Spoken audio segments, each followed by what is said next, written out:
Welcome to study campus classes. তোমাদের আজকে যে এই ভিডিওতে আপডেটগুলো দেব, তোমাদের অনেক দিন থেকে আমি এসএলএসটি যে সেকেন্ড এসএলএসটির কোনো ভিডিও দিচ্ছিলাম না। এর মধ্যে অনেক তোমরা ডেট পেয়ে গেছো কবে রেজাল্ট বেরোবে এবং ভেরিফিকেশন হবে। আজকে যে কোর্টে যে আলোচনাগুলো হয়েছে সেখান থেকে আরও ক্লিয়ার হয়ে গেছে যে তোমাদের রেজাল্ট 3 থেকে 7 নভেম্বরের মধ্যেই হবে। সে 3 তারিখে হতে পারে, 7 তারিখে হতে পারে।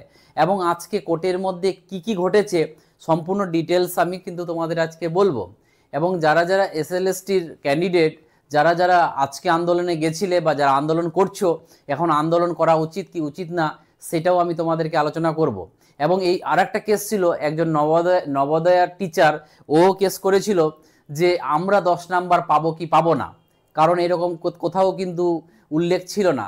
তো এই নিয়ে আজকে আমরা যে ভিডিওটা যাচ্ছি সেটা তোমরা দেখতে পাচ্ছ যে মেনলি কি যে 10 নাম্বার যে এক্সপিরিয়েন্সের জন্য যে দেওয়া হচ্ছিল এটা কখন দেওয়া হবে। কারণ এর আগে আমাদের হাইকোর্ট বলো, সুপ্রিম কোর্ট বলো, প্রত্যেকটা জায়গায় বিভিন্ন রকম আলোচনা হয়েছে, কিন্তু এই 10 নাম্বারটা কখন দেওয়া হবে এটা নিয়ে কিন্তু কারো খবর ছিল না এবং কেউ কোনো রকম কেস করেনি বা এর আগে কোথাও হয়নি।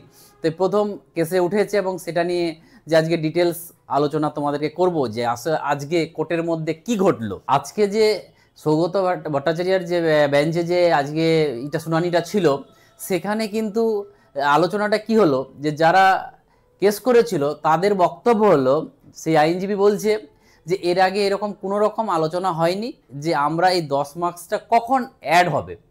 কারণ 10 মার্কসটা ডিরেক্ট যখন রেজাল্ট বেরোবে এটা ধরে বের হবে না, তার ইন্টারভিউর আগে বেরোবে না কখন বেরোবে, এটা নিয়ে আমাদের কোনো রকম আলোচনা আমরা জানি না, আমরা এটা নিয়ে জানতে চাইছি। এবং সেটা নিয়ে যখন আলোচনা হয় তো তখন বলল, এটা জিজ্ঞেস করলো যে এই শুনানিটা কি পরে 4ই নভেম্বরের পরে শুনালে কি মানে শুনানিটা হলে কি কোনো সমস্যা আছে। তখন এসএসসির আইনজীবী বলে যে না, ওইরকম কোনো সমস্যা নেই।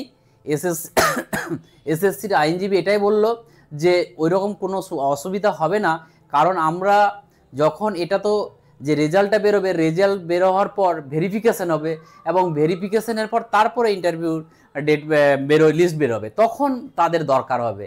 তো তখন আমাদের কিন্তু এই জিনিসটা আমাদের দরকার হবে, তার জন্য এখন কোনো অসুবিধা হবে না। তার জন্য বললো যে ঠিক আছে, এটা আমরা শুনবো, এরকম কোনো রকম যদি না হয় তাহলে আমরা এটা 4ই নভেম্বর এইটা শুনবো। তাহলে এরটা কিন্তু মানে এই 10 নাম্বারটা কখন হবে সেটা কিন্তু বলা যাবে না। এবার অনেকজনই বলছে যে 10 নাম্বার ইন্টারভিউর পর হবে বা কিছু হবে, কারণ ওটা কিন্তু এরা বলেনি। কারণ একজন যে আইনজীবী যে সুদীপ্ত, সে কি বলল, আইনজীবী সুদীপ্ত, যে নিয়ম অনুযায়ী কিন্তু এটা ইন্টারভিউর পর হওয়া উচিত, কিন্তু কতটা গ্রহণযোগ্য সেটা আমরা 4ই নভেম্বর বুঝতে পারবো।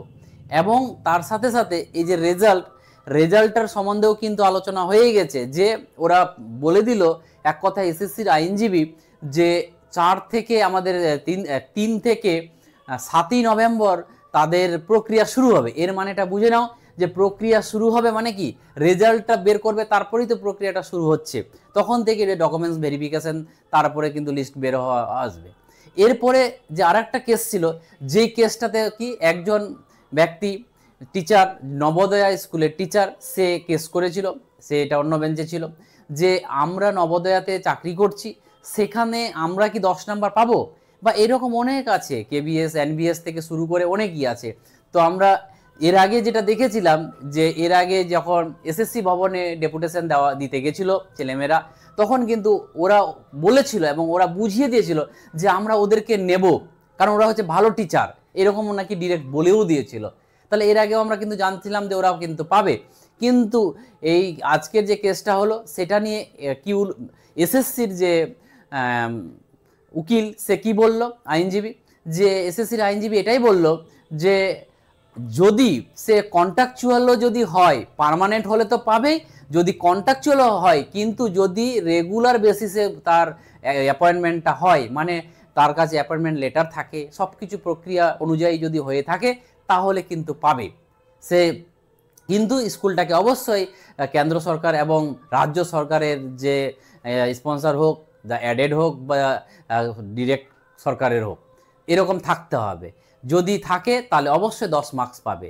তো এই যে আলোচনাগুলো আজকে হলো, এগুলো এইটার শুনানিও কিন্তু 4ই নভেম্বর রাখা হয়েছে এবং 4ই নভেম্বরে বোঝা যাবে তখন যেগুলোর কি হবে। তো অতএব তোমাদের রেজাল্ট আসতে চলেছে, এটুকু মাথায় রাখো। ম্যাক্সিমাম 7 তারিখ, আমার তো মনে হচ্ছে 3 থেকে 4-এর মধ্যেই তোমাদের রেজাল্ট পেয়ে যাবে, না হলে হয়তো ম্যাক্সিমাম গেলে 7 তারিখে পাবে।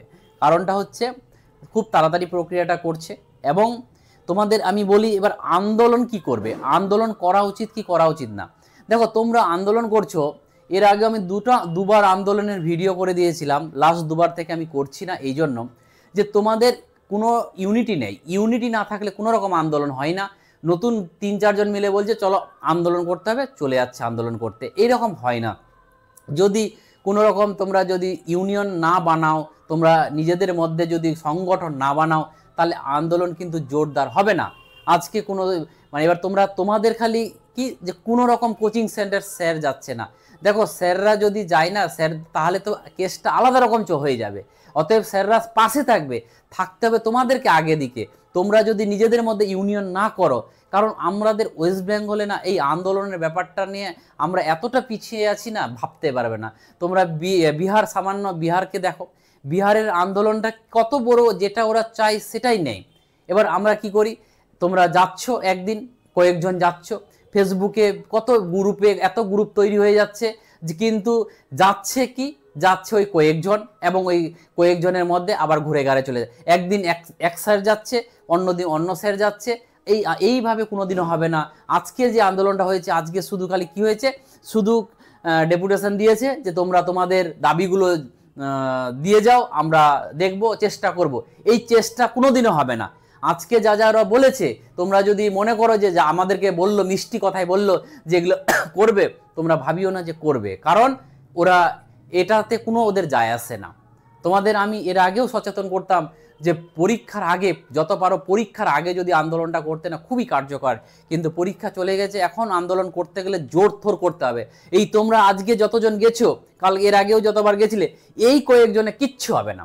যদি তোমার মাস পরিমাণ ছেলে না যাও এবং যদি ভালো সংগঠন না করো, তাহলে আন্দোলন করেই লাভ হবে না। যদি আন্দোলন করলে সিট সংখ্যাও বাড়াতে বাধ্য হবে। অতএব তোমরা যদি আন্দোলন না করো, সিট সংখ্যা একটাও বাড়বে না, লিখে নেবে।